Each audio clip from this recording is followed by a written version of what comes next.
Victoria झील या फिर विश्व की दूसरी सबसे बड़ी मीठे पानी की झील के संदर्भ में। अगला प्रश्न, बड़ी, सबसे बड़ी नहीं लिखा होगा, विश्व की सबसे खारी लिखा होगा। ऑब्लिक लवणीय झील कौन सी है?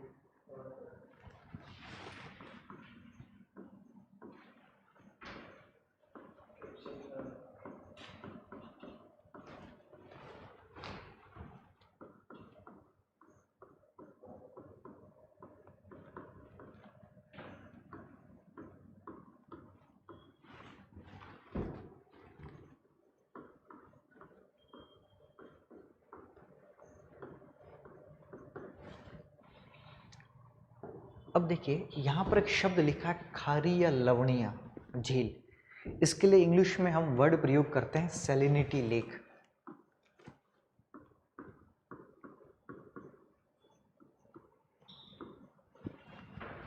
ठीक है।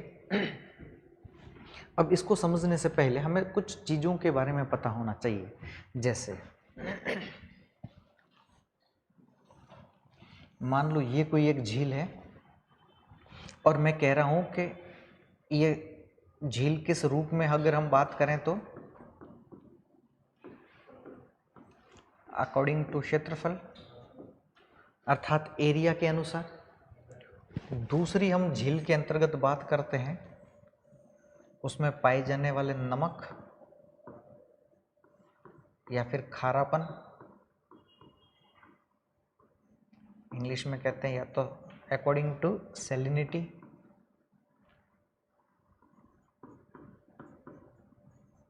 या फिर अल्काइनिटी भी कहते हैं हम इसे।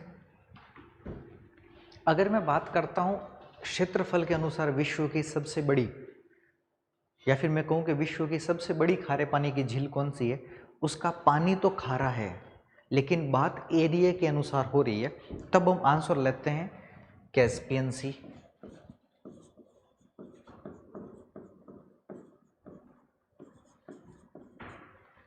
तब आंसर क्या होगा कि क्षेत्रफल के अनुसार जब भी हम बात करेंगे तो विश्व की सबसे बड़ी खारे पानी की झील कौन सी है, कैस्पियन सागर झील विश्व की सबसे बड़ी खारे पानी की झील है। लेकिन जब भी हम बात करते हैं कि उसमें कितना नमक है, उसमें कितना खारापन है, जब उसके खारेपन या नमक के अनुसार यदि हम बात करें तो जरा ऐसे समझिए, मान लो आपके पास में एक पानी का गिलास है ना, और सेम आपके पास में एक दूसरा और पानी का गिलास है।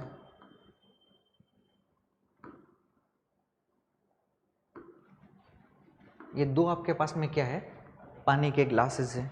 अच्छा, पहले वाला जो ग्लास है पानी का, इसमें 1 लीटर जो पानी है, इस 1 लीटर पानी में जो नमक है वो मान लो आपके पास में है 50 ग्राम।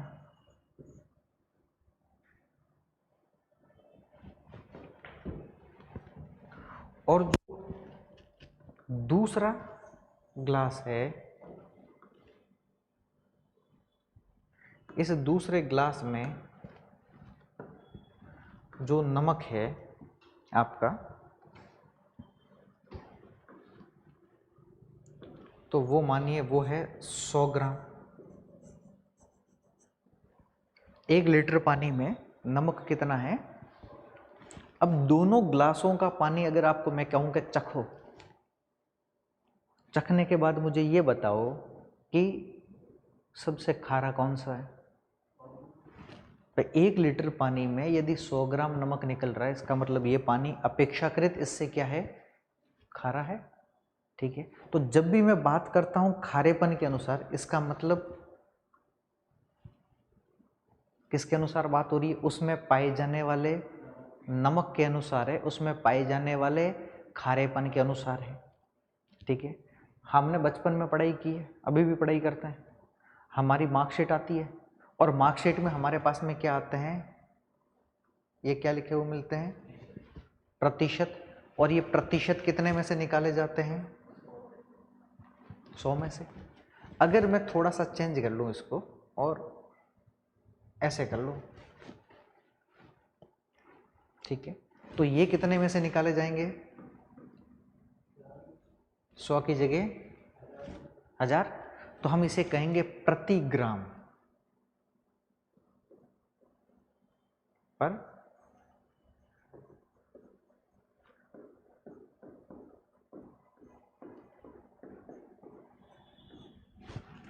ग्राम या फिर पर ग्राम कहेंगे। यानी कि उस झील में से यदि हम कितना लीटर पानी निकाले, 1 लीटर पानी निकाले, तो उस 1 लीटर पानी निकालने के पश्चात में उस 1 लीटर पानी में से कितना नमक निकलता है, तो उस नमक के अनुसार यदि हम बात करें तो वो क्या कहलाएगा? उसके खारापन कहलाएगा।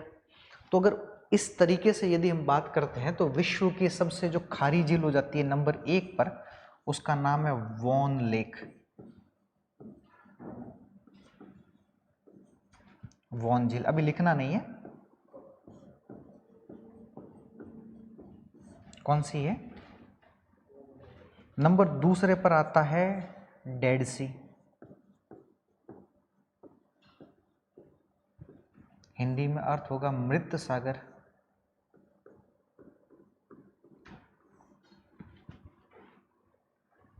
नंबर 3 पर आता है ग्रेट सॉल्ट लेक।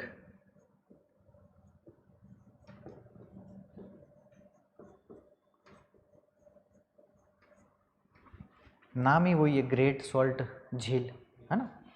तो ये 3 झीलें वो है जिसमें नमक की मात्रा क्या है, हमें ज़्यादा देखने को मिलती है, ठीक है। तो सवाल हमसे यही पूछेगा कि विश्व की सबसे खारी या फिर लवणीय झीलें कौन कौन सी हैं। तो आंसर क्या होगा? सबसे खारी या लवणीय झील कौन सी है? वॉन झील है, ठीक है। अब थोड़ा सा हम वॉन झील के संदर्भ में देखते हैं।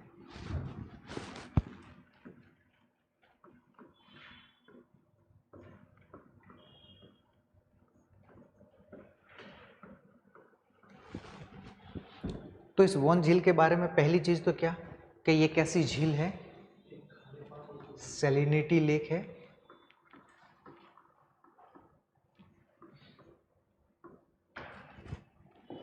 सैलिनिटी लेक का मतलब या तो आप खारी कह दो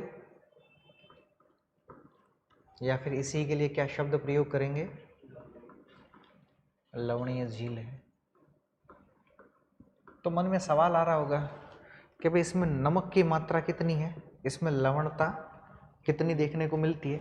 तो इस झील के अंतर्गत जो हमें सैलिनिटी देखने को मिलती है वो 330 ग्राम प्रति लीटर, या फिर मैं इसको ऐसे लिख सकता हूँ क्या,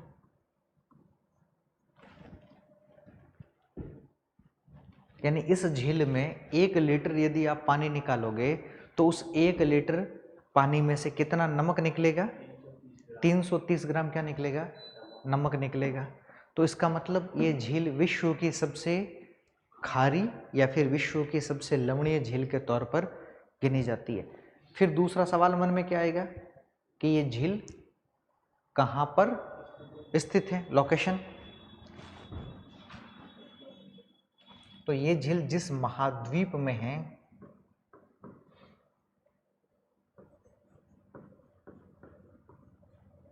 वो महाद्वीप कौन सा है? यूरोप। लेकिन इस यूरोप महाद्वीप के जिस देश में है उस देश का नाम है टर्की।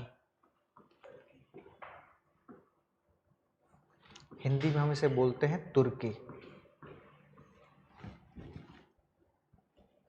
मिल गया।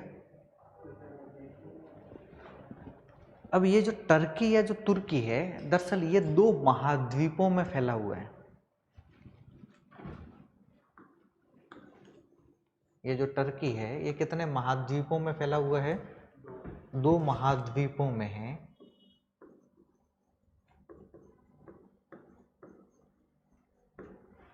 जिसमें से एक महाद्वीप है एशिया और दूसरा महाद्वीप है यूरोप। आगे जब भी हम यूरोप और एशिया के संबंध में पढ़ेंगे तो 2 ऐसे देश हैं जो यूरोप में भी है और एशिया महाद्वीप में भी है। पहला रशिया और दूसरा तुर्की या टर्की है। ठीक है, तो दोनों ऐसे देश हैं जो यूरोप में भी है और एशियन कॉन्टिनेंट में भी हमें देखने को मिलते हैं। अगर अच्छा यूरोप में आप एक जगह देखोगे लिखा हुआ मिलेगा इस्तांबुल, जहाँ टर्की लिखा है, तुर्की लिखा है, उसमें एक प्लेस लिखा हुआ मिलेगा इस्तांबुल है ना। अच्छा एक पिक्चर देखिए, एक था टाइगर सलमान खान वाले, देखिए सलमान खान की जहाँ पर एंट्री होती है वो देखा होगा ऐसे कूद करके आता है, पीछे एक दरगाह का सीन दिखाया जाता है और उसके नीचे लिखा हुआ मिलता है इस्तांबुल तुर्की या टर्की। नहीं, अब की बार घर जाने के बाद में वो सीन जरूर देखना। एक था टाइगर में जब पहली बार एंट्री होगी ना तो ऐसे कूद करके जंप लेने वाला एक सीन है, जिसके पीछे जैसे ही जंप लेता है पीछे एक दरगाह का ऐसा दिखाया जाएगा और उसके नीचे लिखा हुआ मिलेगा इस्तांबुल टर्की। तो एक दरगाह बड़ी फेमस रही थी, कोविड हुआ था ना उस समय, एक दरगाह बड़ी फेमस रही थी हाजिया सोफिया, है ना, इस्तांबुल में तुर्की में। हम इंडियन हिस्ट्री पढ़ते हैं, भारत का इतिहास, और उसमें हम एक मूवमेंट पढ़ते हैं खलीफा मूवमेंट, है ना, तो वो भी उसी हाजिया सोफिया और यहाँ से आपको देखने को मिल जाएगा। ठीक, तो क्या समझा यहाँ से कि ये जो टर्की है ये कितने महाद्वीपों में है? 2 महाद्वीपों में है। और जब आप विश्व इतिहास पढ़ोगे तो विश्व इतिहास में इस टर्की या तुर्की के बारे में कहा जाता है कि इसे विश्व इतिहास में क्या बोलोगे?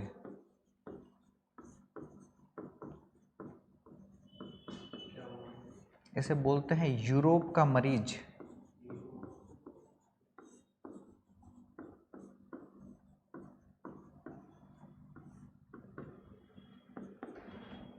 विश्व इतिहास में तुर्की को क्या बोलते हैं? और यूपीएससी में एक सवाल पूछा गया था, यदि यूरोप का मरीज छींकता है तो पूरा विश्व छींकता है।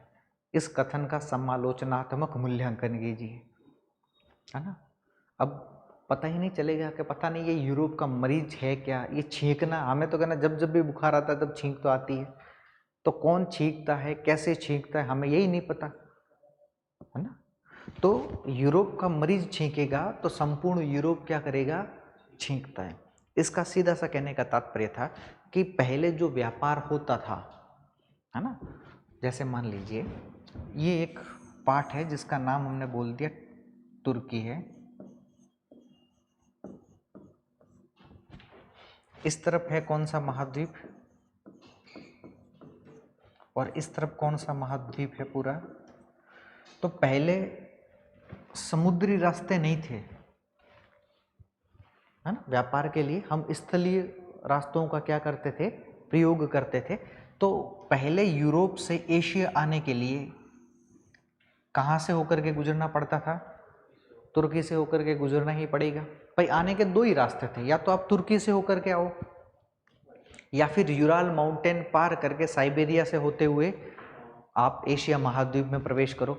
वहाँ पर फिर समस्या कि साइबेरिया से होते हुए आओगे तो साइबेरिया वाला स्थान पूरा का पूरा ठंडा स्थान है, और भाई सैनिक तो ठंडे स्थानों के लिए सक्षम होता है, क्या व्यापारी भी ठंडे स्थानों के लिए सक्षम होता है क्या? नहीं। तो इसका मतलब क्या हो गया कि व्यापार करने के लिए वो रास्ता उचित, तो रास्ता उचित कौन सा होगा? टर्की और यूरोप वाला। अब जहाँ व्यापार होगा वहाँ पर लूटपाट भी होगी, वहाँ पर युद्ध भी होंगे, होगा ना। तो हर कोई व्यक्ति चाहेगा कि तुर्की उसके क्या रहे? कब्जे में रहे, ताकि यूरोप और एशिया के बीच में होने वाला व्यापार बना रहे।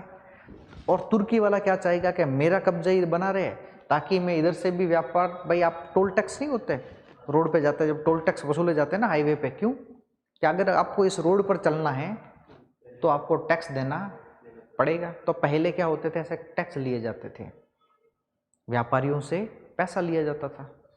अच्छा आपने राजस्थान के इतिहास में पढ़ा होगा अलाउद्दीन खिलजी के बारे में, पद्मावती वाला मामला पढ़ा होगा। अच्छा थोड़ा उसको भी समझिए, थोड़ा इसको भी समझिए, दोनों को थोड़ा सा एक साथ पैरेलल लेकर के चलते हैं तो बेहतर चीज़ें समझ में आ पाएगी कि कारण क्या थे। नहीं तो अन्यथा क्या होते हैं, हम सिर्फ ये देखते जाते हैं कि ये जो युद्ध हो रहे हैं इसका सिर्फ एक ही कारण हो सकता है जबकि युद्ध के अलग अलग कारण होते हैं। तो एक तरफ मैं राजस्थान के संदर्भ में चर्चाएं करूंगा,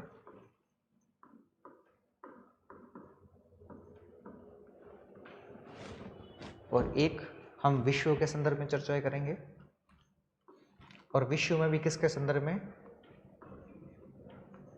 टर्की के संदर्भ में चर्चाएं करेंगे। ठीक है, देखिए जैसे ये एक भाग है और उसका नाम है चित्तौड़गढ़। नाम तो सुना ही है, मैं चित्तौड़ ही लिख लेता हूं। और इस चित्तौड़गढ़ में एक शासक का शासन है जिसका नाम है रावल रतन सिंह।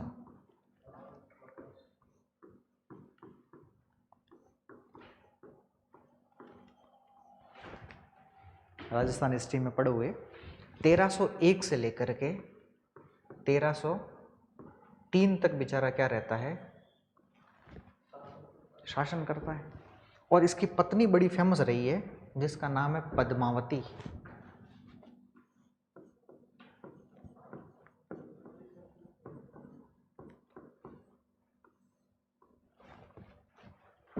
नाम सुना है।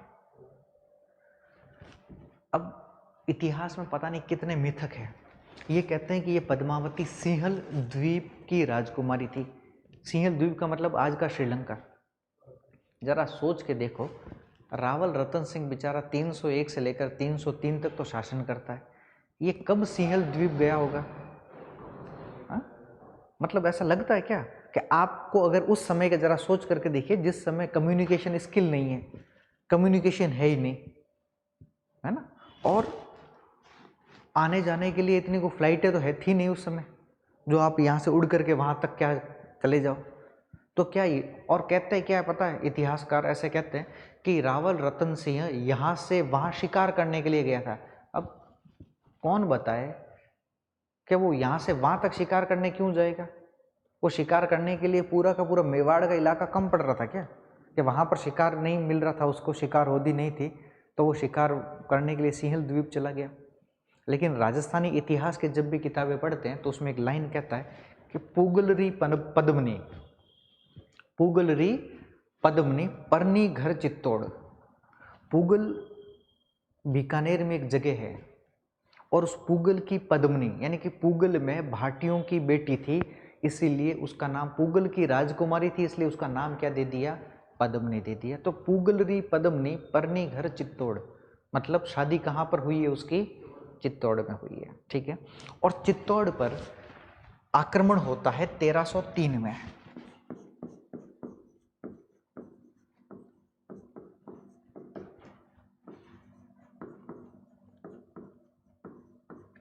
और किसका आक्रमण होता है, अलाउद्दीन खिलजी का।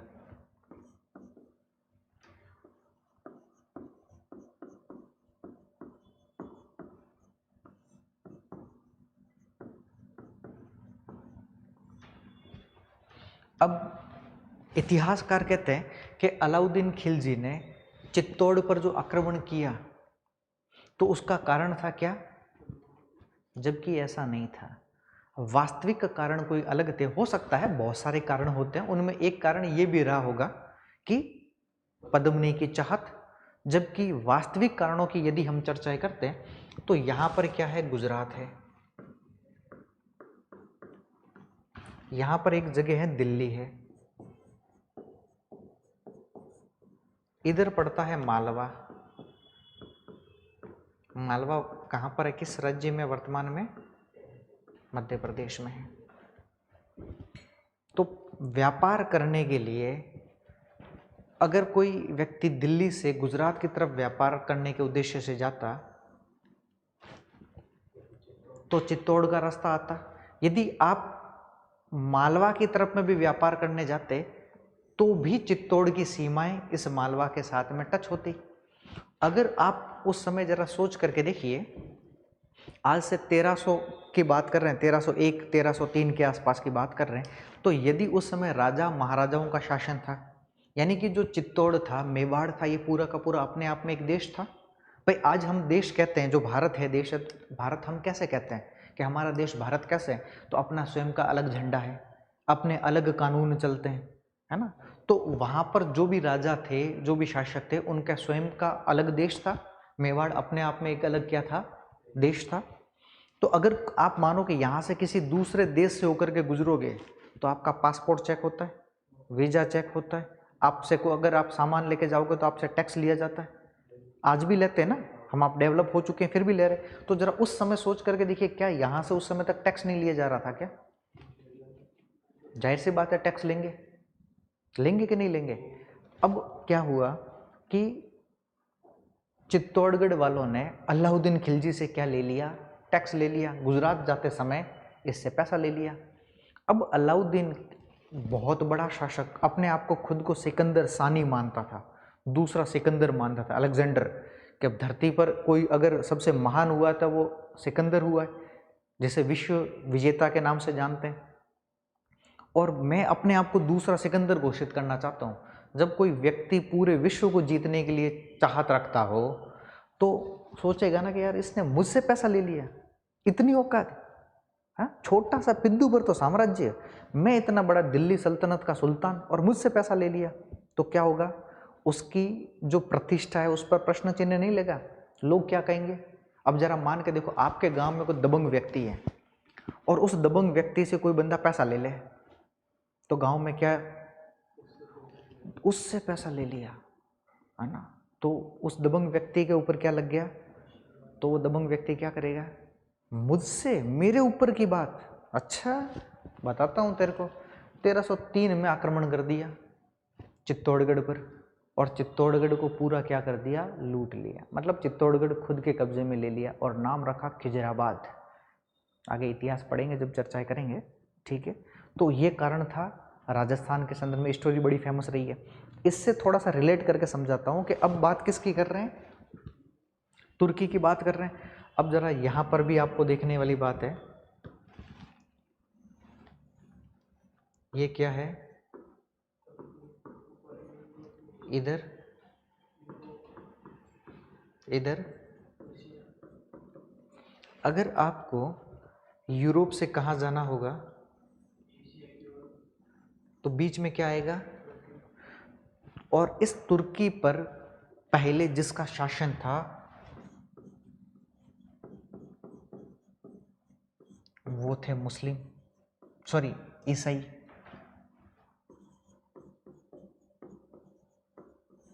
किसका शासन था, ईसाइयों का शासन था, ठीक है।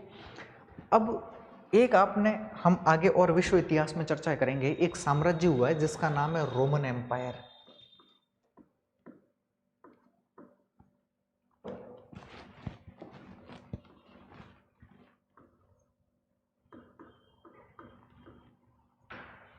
हिंदी में कहे तो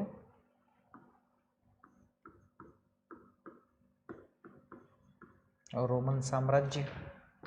और इस रोमन साम्राज्य की 2 राजधानियां थी।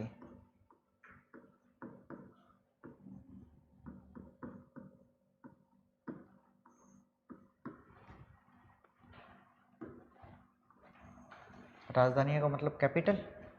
इकोनॉमिक्स में कैपिटल का अर्थ होता है पूंजी, यहाँ पर कैपिटल का अर्थ होता है राजधानी। 2 राजधानियां थी, एक राजधानी तो थी इटली में,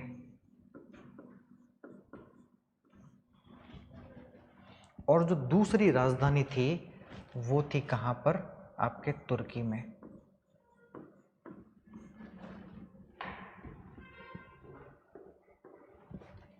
ये जो इटली में राजधानी थी इसे कहा जाता था कि यह रोमन साम्राज्य की पश्चिमी राजधानी है।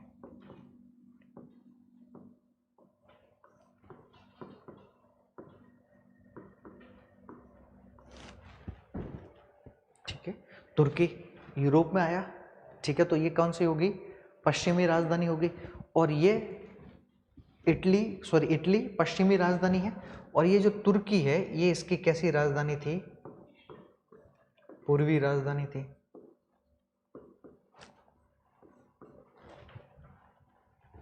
इटली में जो राजधानी थी उसका नाम था रोम। इटली की राजधानी है रोम। आगे हम पढ़ेंगे, इटली की राजधानी रोम टाइबर नदी के तट पर स्थित एक राजधानी शहर है। और इस इटली में एक जगह थी जिसका नाम था वेटिकन सिटी। नाम सुना है? क्यों सुना है?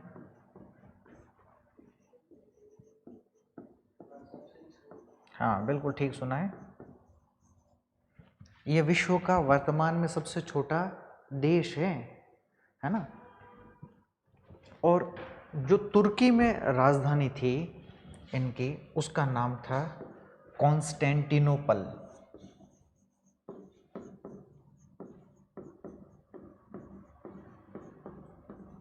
या हिंदी में इसे कहते थे कस्तुनतुनिया।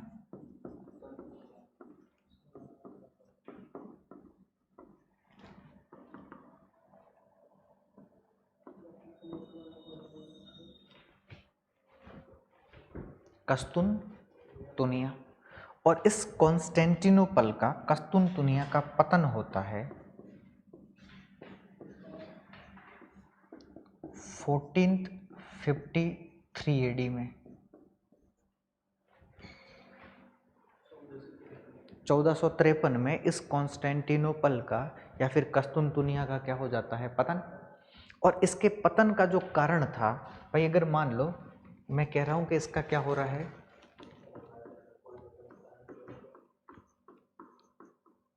तो इस पतन का क्या रहा होगा कारण?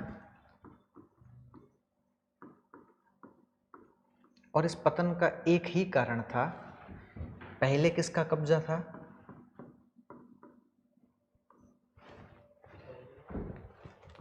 अब ईसाई और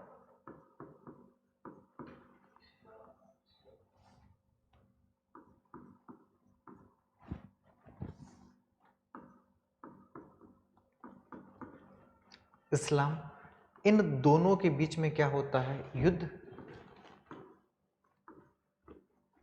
यानी इसके पतन का कारण क्या है? ये विश्व इतिहास में पढ़ना है, ध्यान रखना, ये पूरी स्टोरी समझ में आती है।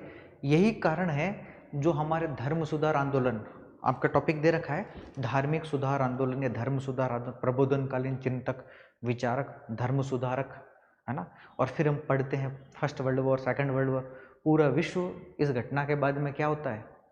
चेंज होता है, समाप्त नहीं होता है ना, बदलता जाता है, एक के बाद दूसरा, दूसरे के बाद तीसरा घटनाक्रम एक दूसरे के साथ में जुड़ते जाते हैं, है ना। तो ईसाई और इस्लाम के बीच में क्या हो जाता है? युद्ध हो जाता है। अब पहले किसका कब्जा था और यहाँ पर जीत कौन जाता है? और ईसाई क्या हो जाते हैं, है ना।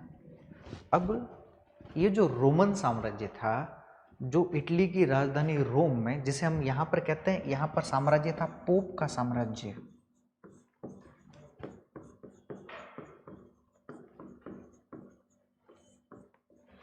ईसाइयों की जो चर्च होती थी वहाँ पर, उसे हम कहते थे, वहाँ पर उस जगह एक पूरे यूरोप में साम्राज्य चलता था, उसे कहा जाता था पोप का साम्राज्य कहते थे, है ना, जहाँ पर धार्मिक प्रधान ही सबसे मुख्य होता था। इसका मतलब कि वहाँ का जो धार्मिक व्यक्ति होता था, अब जैसे हम कहते हैं कि हमारा धर्म में सबसे बड़ा कोई भी होता तो पंडित वगैरह होता है, तो ईसाइयों में कौन होता है? पादरी। और वो पादरी जो कहेगा वही क्या है? कानून है, वहाँ की इच्छा ही कानून है पादरी की। तो पादरी को बहुत बड़े अधिकार दे दिए जाते थे, है ना। तो धार्मिक प्रधान था वो। अब दरअसल मामला कहाँ फंसता है कि पहले ये ईसाई जो पादरी थे वो अपनी कम्युनिटी को ये कहते थे कि ऐसा करो तो ईसा मसीह खुश होंगे, ऐसा करो तो वो खुश होगा। यानी कि धर्म के नाम पर आडंबर चालू होने लगते हैं। आज भी होता है भाई, धर्म और धार्मिक नाम पर आडंबर चालू नहीं होते। आप कह दो किसी को भी, पंडित को, कि मेरे को ये समस्या है, अब मुझे इस समस्या का निदान करना है, कोई उपाय बताओ। पंडित खुद समस्या में है, फिर भी क्या बताएगा आपको? क्यों? वो कहेगा ना कि इतना इतना यज्ञ करवाओ, ये पूजा करवाओ, ऐसे पाठ करवाओ, ये करवाओ, तब जाकर के आपके घर में क्या होगी? आपके घर में हो न हो शांति, उसके घर में शांति निश्चित तौर पे होगी, क्योंकि आप पैसा दोगे ना।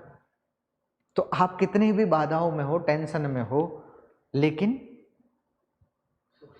सुख शांति पंडित के घर में जरूर रहेगी, क्योंकि पैसा चाहिए उसको, है ना। अब मामला क्या होता है, अगर आप किसी भी पंडित के पास जाओ, जैसे मान लो आप किसी भी पंडित के पास गए, आपके जैसे दिन में 50 लोग आए, ऐसे हाथ देखने वाले व्यक्ति नहीं होते, उनको जरा जा कर के कहिएगा। एक ऐसा ही कोई था, मैं और मेरी वाइफ गए थे, तो उन्होंने, मेरी वाइफ को ऐसा लगा कि नहीं कि मैं अपना हाथ दिखवाऊंगी। मैंने कहा दिखवा ले भाई, ऐसे मन में क्या इच्छा आ रही है। तो बोले कि वाइफ का हाथ देख के बोला ऐसे, आप कंपटीशन की तैयारी कर रहे हो और आपकी बीएड हो गई है और जल्दी आपकी नौकरी लगने वाली है। मुझे खड़े रहे हंसी आ गई। मैंने कहा बीएड हो गई है, बीएड की तक नहीं है, कंपटीशन से कहीं दूर दराज तक कोई संबंध नहीं है, लेकिन क्या लग रही है। अब उसको कौन समझाए कि इन्होंने बीए तक नहीं कर रखी है तो बीएड कहाँ से होगी, और बीएड नहीं होगी तो नौकरी कैसे लगेगी ना। लेकिन पंडितों के सबके क्या है, ऐसा देख के लगता है अच्छा ये लगता है ऐसा ही, हाँ तो इसका ये हो सकता है, 2-3 जवाब फिक्स है। आपके घर में टेंशन चल रही है ना, आप भाइयों में आपसी में बनती नहीं है। अब मुझे ऐसा कोई परिवार बता लो जहाँ पर भाइयों में आपसी प्रेम ज़्यादा हो। 99% भाइयों के बीच में हमेशा अनबन, भले ही कितना ही बने, लेकिन फिर भी क्या बनेगी, जहाँ रिश्ते मजबूत होते हैं ना वहाँ पर झगड़े भी हमेशा मजबूत होते हैं, ज़्यादा ही होंगे, हर बार होगा। आप 2 दिन खुश, तीसरा दिन वापस क्या हो जाएगा, हर छोटी बड़ी बात को लेकर के झगड़ा हो जाएगा। नहीं होता, होता है ना। गाँवों में तो झगड़े कैसे होते हैं, तूने मेरे इस कुएं से पानी कैसे पी लिया, हाँ, तूने मेरी जमीन में कदम कैसे रख लिया, तो अपनी जमीन में चलता मेरी जमीन में क्यों चलने लग गया। होता है ना, छोटे बड़े बातों को लेते हैं। तो भाइयों के बीच में हमेशा क्लेश होते रहते हैं, है ना। हर व्यक्ति जो हाथ दिखाना चाहता है वो आर्थिक रूप से कमजोर होता है, तंगी में होता ही है, उसको कोई ना कोई टेंशन होती है ना। तो बस पंडितों के ये 5-7 सवालों के जवाब क्या है, सबके रटे हुए रहते हैं, आपका ये है वो है, 5 में से 3 तो होगी ही होगी। तो लोगों को लगता है अच्छा इसको कैसे पता है कि मेरे घर में ऐसा चल रहा है। वो इसको नहीं, वो सबको ऐसा ही पता था है कि सबके घर में ऐसा ही चल रहा है। तो ईसाई भी क्या करते थे, ऐसा ही बताते थे। लेकिन जब भी इस युद्ध में हारे, तो हारने के बाद में जो पढ़े लिखे लोग थे उनको ऐसा लगने लग गया कि अच्छा ये ईसाई ये पादरी ये कहता है कि इस पुस्तक में ऐसा लिखा है, बाइबल में ऐसा लिखा है, उसमें ऐसा लिखा है। तो ये लोग जब युद्ध हारे तो यहाँ से किताबें भी लेकर के गए। तो इन ईसाइयों ने किताबों को क्या करना प्रारंभ कर दिया, पढ़ना प्रारंभ कर दिया। अब लोग या पादरी ये नहीं कह सकते थे कि इस किताब में ऐसा लिखा है। अब एक होता है कि अगर मैं आपसे कहूँ कि आपने गीता जिंदगी में नहीं पढ़ी है, भगवद गीता नहीं पढ़ी है, रामायण नहीं पढ़ी है, महाभारत नहीं पढ़ी हो, और मैं कहता हूँ कि गीता में ऐसा लिखा है, तो आप मानोगे अच्छा पंडित जी है या सर है तो उन्होंने पढ़ी होगी तभी तो कह रहे हैं कि गीता में ऐसा, जबकि वास्तविक तौर पर ना पंडित जी ने पढ़ी है ना मान लो मैंने पढ़ी है, लेकिन मैंने बोल दिया कि गीता में ऐसा लिखा हुआ है, तो सब लोग मानने चले गए कि गीता में ऐसा लिखा हुआ है। तो यहाँ पर ये युद्ध हारने के बाद में दरअसल यहाँ से जितने भी ईसाई व्यक्ति थे, इन्होंने कुछ धार्मिक ग्रंथों को उठाया, उनको पढ़ना प्रारंभ किया, और पढ़ करके आप कोई भी चीज़ें पढ़ते हो तो आपके बौद्धिक विकास होता है। इसके बाद में यहाँ के लोगों का बौद्धिक विकास होने लगता है, और इसी को कहा जाता है धर्म सुधार या प्रबोधन काल।